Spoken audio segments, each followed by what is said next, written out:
Hi everyone, আসসালামু আলাইকুম। সবাই কেমন আছেন? আশা করছি সবাই সুস্থ সুন্দর আছেন। আমি আলহামদুলিল্লাহ ভালো আছি। সবসময় সুস্থ সুন্দরভাবে ভালো থাকার চেষ্টা করবেন। ভালো থাকা, ভালো রাখা একান্তই কিন্তু নিজের ব্যাপার। তো সেটা আসলে কেউ আপনাকে মানে ভালো থাকাটা রেডি করে দিবে না। ভালো থাকবেন সেটা দেখলেও দেখা যাবে অনেকের ভালো লাগবে না। আবার অনেকে যারা আপনাকে মন থেকে ভালোবাসে তারা চাইবে আপনি সবসময় ভালো থাকেন। সেই ক্ষেত্রে আমি বলবো যে সবসময় নিজের মনটাকে সুন্দর রাখার চেষ্টা করবেন, যে আমি কিভাবে ভালো থাকবো, কিভাবে ভালো থাকা যায়।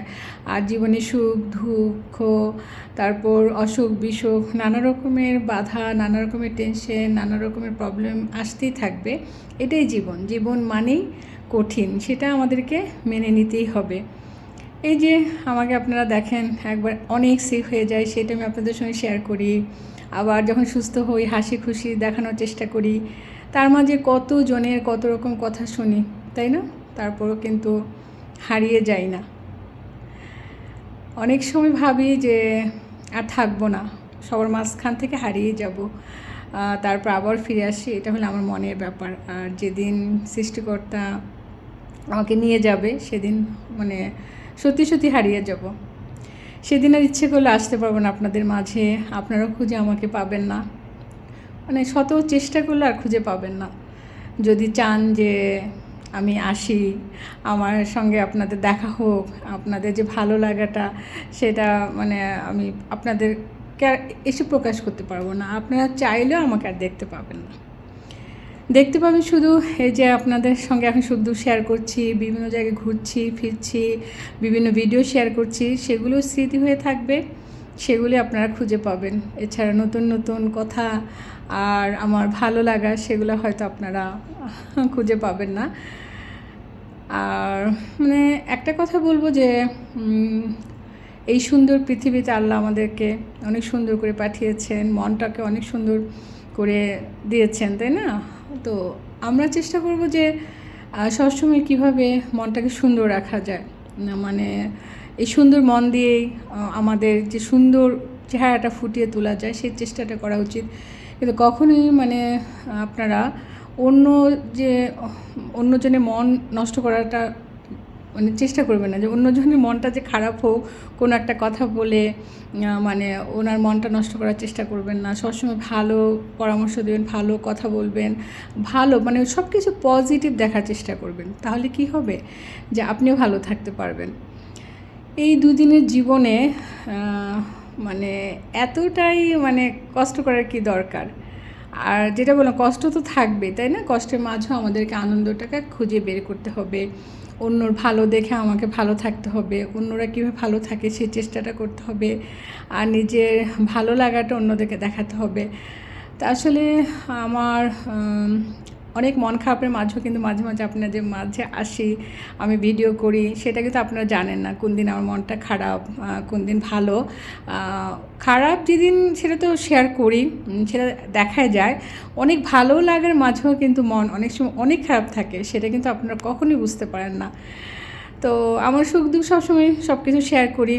এটা নিয়ে অনেক অনেক কথা বলে যে এত কিছু শেয়ার করার কী দরকার। আমার কাছে ভালো লাগে যে শেয়ার করি।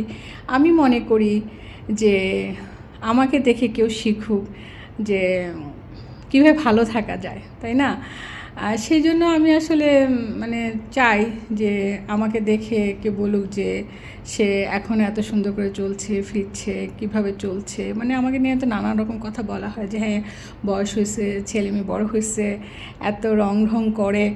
তা আসলে যে যেভাবে মানে যে চোখে দেখে সেটাই হলো বড় কথা। আর বাচ্চারা বড় হয়ে গেছে, হ্যাঁ মানে এখন আমি ফ্রি। মানে এখন কিছু করলে বলবে যে বয়স হয়ে গেছে, বাচ্চারা বড় হয়েছে, বুড়া হয়েছে। তা আসলে বয়স তো অ্যাকচুয়ালি বাড়ে না, সবার কমে যায়। হ্যাঁ, একদিকে খেয়াল করে দেখবেন আমাদের কিন্তু বয়স কমে যাচ্ছে, বাড়ছে না। তো কি বলবো, আসলে মাঝে মাঝে না ভাষা খুঁজে পাই না আপনাদেরকে কি বলবো। যে একটু সুন্দর করে চললে থাকলে তাতে কি ক্ষতি, তাই না? যে একটু ভালো থাকার চেষ্টাটা করলাম। সবাই সবার জন্য মানে দোয়া করব যে সবাই যেন ভালো থাকে। চারপাশে যখন ভালো থাকে, সবার ভালোটা দেখি, তখন তো নিজের কাছেও ভালো লাগার কথা। একজনের প্রবলেম যদি হয়, সেটা কিন্তু আমি সলভ করতে পারবো না। হ্যাঁ, 1-2 দিন হয়তো একটু মানে যাব, ওনার দুঃখটা শুনবো। তার পরবর্তীতে যার ভাগ্যে যে দুঃখটা থাকবে, সেটা কিন্তু তার ভাগ্যে রয়ে যায়। সেটা কিন্তু আর ওইভাবে প্রবলেম সলভ করে দেওয়া যায় না। একমাত্র যদি আল্লাহ তাআলা রহমত না করে, তো সেদিকে আর কি আমি সবসময় মানে বলবো যে সবাই সুস্থ সুন্দরভাবে সুন্দর থাকার চেষ্টা করে মনটাকে ফ্রেশ রাখবেন, দেখবেন অনেকটুকু ভালো থাকা যাবে। আর যদি ভাবি যে হ্যাঁ বুড়া হয়ে গেছি, এই কয়দিন পরে মরে যাব, এই চিন্তাটা যখন করবেন না, তখন অটোমেটিকলি দেখবেন আপনারা মানে অনেক বুড়া হয়ে গেছেন। মানে এমনি বুড়া না হলেও মনের দিক দিয়ে বুড়া হয়ে গেছেন। তো মৃত্যুটা তো আসলে আল্লাহ জানেন। একটা ছোট বাচ্চার মৃত্যু হতে পারে, আর আমি আজকে যদি ভাবি যে মরে যাব 2 দিন পর, সেটাও না। আবার লম্বা সময় অসুস্থ হয়ে ঝুলেও থাকতে পারি, তাই না? অসুস্থ হয়ে কত বছরও অনেকে বেডে পড়ে থাকে।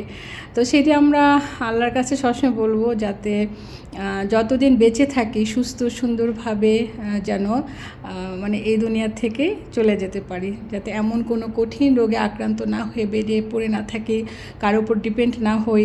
কারণ আমি অসুস্থ হব শুধু আমার কষ্ট না, যে সেবা করবে, যার সামনে আমি পড়ে থাকবো, সেও কিন্তু বিরক্ত হয়ে যাবে। 1 দিন 2 দিন, মা বলেন, ভাই বলেন, বোন বলেন, হাজব্যান্ড বলেন, হ্যাঁ, সবাই কিন্তু বিরক্ত হয়ে যাবে।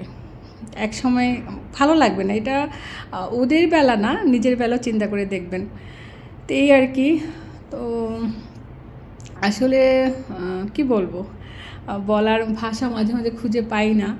যে মানে কিছু কিছু মানুষের মানে মন্তব্য দেখে, কমেন্টস দেখে মানে মনে করেন আমি মাঝে মাঝে আসি আপনাদেরকে বলি যে আমি যদি বুড়া হয়ে এত কিছু করতে পারি, তাহলে তো আপনাদেরও চিন্তা থাকা উচিত যে মানে এই বুড়া বয়সে এত কিছু করতে পারতেছে, আমরা কেন পারবো না? আমাদেরকে পারতে হবে, আমরাও করে দেখাবো। তাহলে সেটা হবে পারফেক্ট একটা মনোবল, যে হ্যাঁ, যে আমি এটা বলতেছি, এটা না বলে আমি করে দেখাই, যে ওনার মতো হয়ে দেখাই। তো আসলে আমার মনে কোনো দিনে কারো প্রতি কোনো খারাপ চিন্তা আসে না। আমি কাউকে খারাপ চোখে দেখি না, সবাইকে ভালো চোখে দেখে ভালোবেসেই সবসময় চলে আসছি। সবার ভালো দেখলে আমার ভালো লাগে, সেই ক্ষেত্রে আমিও আশা করি আমার ভালো দেখলে সবারই ভালো লাগার কথা।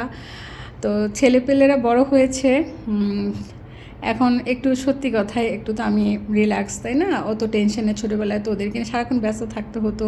তো ওদেরকে কিন্তু আমি কষ্ট করে বড় করেছি, আলহামদুলিল্লাহ আল্লাহর আশীর্বাদে সময় ভালো আছে। আমি একটু ফ্রি, সেই কারণে আমি একটু ঘোরাফেরা করি, তারপর এই যাই করি, ঘুরি ফিরি, আনন্দ করি, সেটা আমি আপনাদের সঙ্গে শেয়ার করি। তো এইভাবেই চলতেছে। সেইটা আমি চাইবো যে আপনারা যেন সুস্থ সুন্দরভাবে মানে চলাফেরা করেন, সুস্থ সুন্দর থাকেন। মনের মধ্যে কখনই আনবেন না যে আমি বুড়া হয়ে গেছি।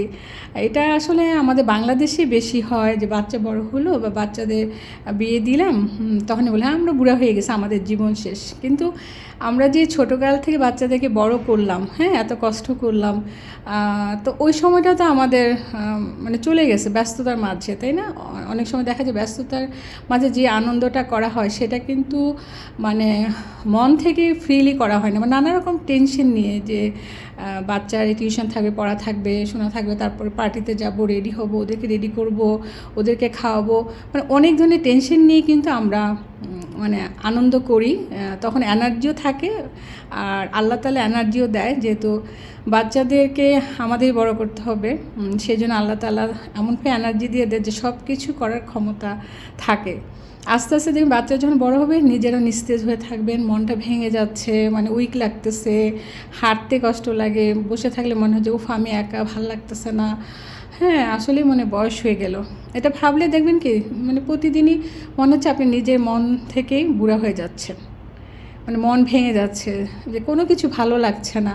যেটা আমার হাজব্যান্ড সবসময় একটা কথা বলে, যে আমি যদি বলি যে ভালো লাগছে না, এই কথাটা বললে আমার হাজব্যান্ড সবসময় বলে ভালো লাগে না, এটা হলো একটা রোগ, যে তোমার মনের ব্যাপার, যে ভালো লাগছে না কথাটা বলবা না, ভালো রাখার চেষ্টা করবা।